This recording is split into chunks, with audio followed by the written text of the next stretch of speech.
Hello everyone and welcome to another redstone creation in the snapshots. We are in 13W02B and here are Tube and Philip together with me, and they together built a fully automatic brewing system and they are probably pressing it to you right now, so let's go!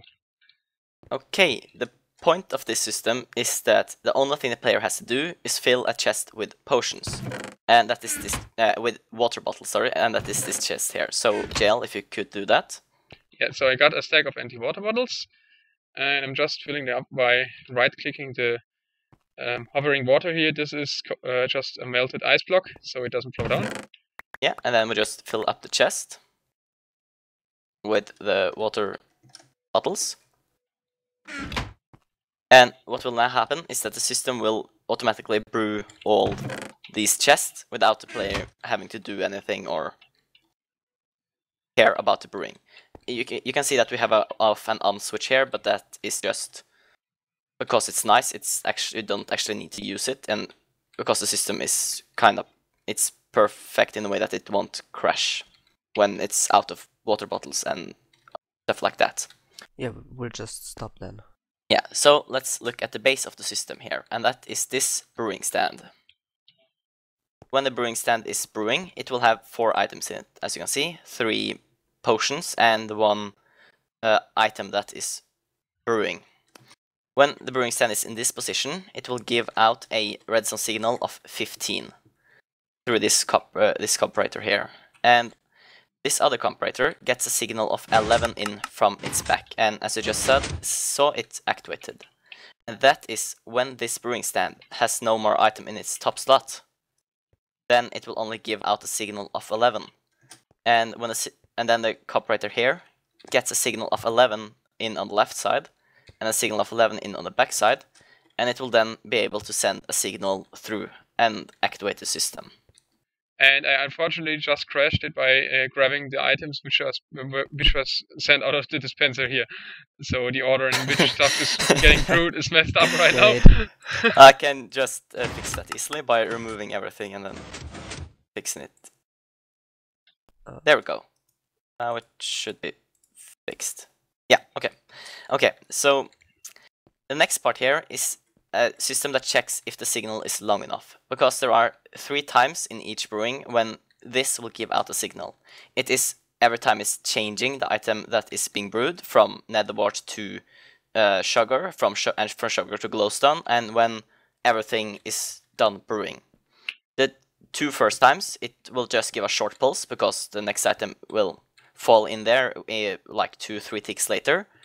And that's why we have this AND gate that's connected, that's delayed with 3 ticks, so that if it's activated for more than 3 ticks, it will manage to send power and activate the system.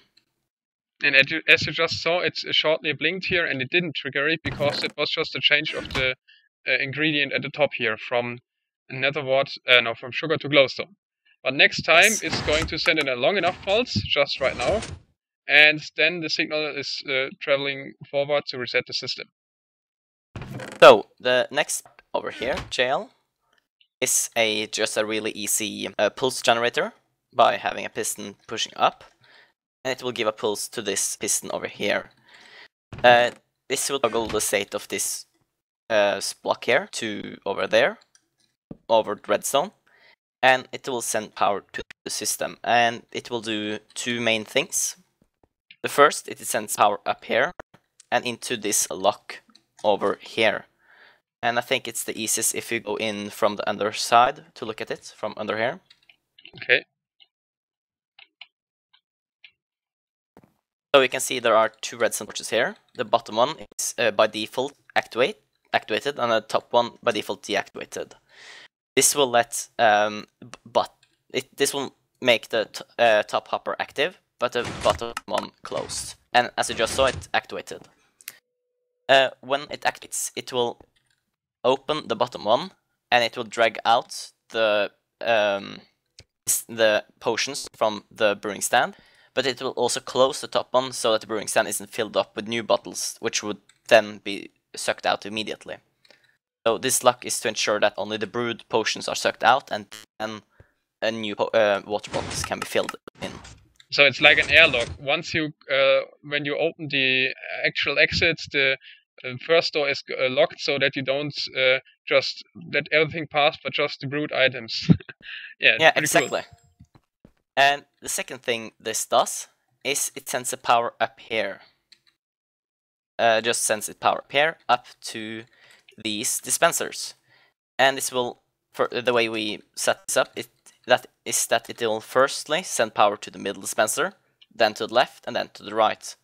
And this will make sure that first and netherwort will fall into the hopper, then sugar, and then glowstone, because that's the way you brew speed 2 potions. And just this order makes so that firstly the netherwort fall into the brewing stand, and then the sugar and the glowstone. Yeah, and at the bottom here is another addition to the system. And first, there's a huge buffer. We got a double chest over here and another double chest over here. And this was just a crash where I accidentally sucked in the items. But you can see the rest is probably swiftness 2 potions. And yeah, you said that you also implemented there are 2 more things, switch. Or there are 3 more things to say about the system, and that is here. This is the reset line for the block, and it is at 10 ticks, which is the minimum time it takes for the hoppers to take the items out of the brewing stand. We tried with 9 ticks and 8 ticks and other different possibilities, and 10 ticks was minimum delay you could have. And now it's the failsafe, the fail-proofing part of the system. If you can look through this corner, you can see that there's a hopper taking power out of that. Not a hopper, a comparator taking power out of the hopper. So if this comparator is, if the hopper is full, this comparator will give out a signal of 15, which is the standard mode, which is when it's running. But if this hopper starts to get depleted, I can just illustrate that right now by taking out some water bottles of the system. Yeah, right now, and now you can see. Yeah, you can't actually see any difference, or well, perhaps you can. Yeah, you can, because this one is now sending 0 power instead of 15. But it will also, So when this hopper gets depleted of water bottles, it will make the signal go through another hopper which is placed there. It's just really hard to see it, which will make a signal ride this line here. And when this line is overloaded, it becomes inactive. And when this line is inactive, nothing more happens, and the system is paused or stopped. So that means when the system goes out of water bottles, it will stop and it will automatically restart when it's filled up with the right amount of water bottles, which I can just send now by filling this up. Oh yeah, we need to fill that one up. Can someone fill up the hopper? Which one? Just put it in chest.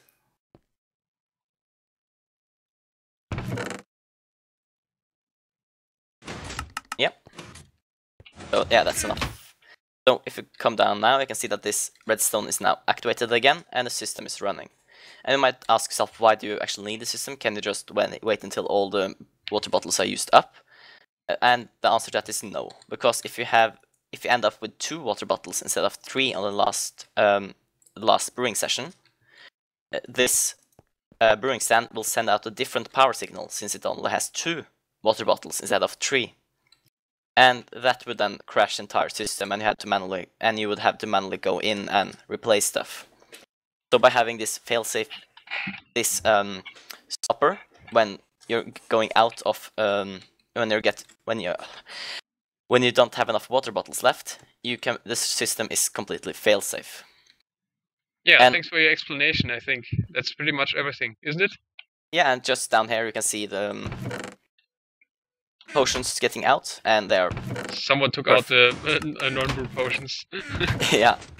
And also the system is 5 wide tileable, so you can stack them pretty close together in your base. And here you can see which type of potion is being brewed. Actually, you should probably make another sign which tells you this is an fire-resistant potion or a swiftness potion, because you can hardly tell from the colors. But that isn't an important part of the system. Yeah.